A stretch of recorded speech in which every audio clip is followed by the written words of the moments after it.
Hello guys, તમે જોઈ શકો ધોરણ 12 નું સ્ટેટ છે, ચેપ્ટર નંબર 2.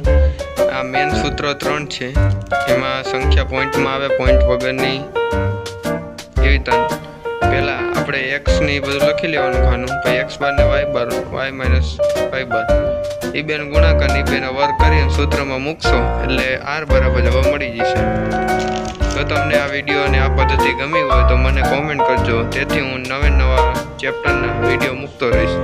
આ સ્વાધ્યાય 2.2 છે. Thank you.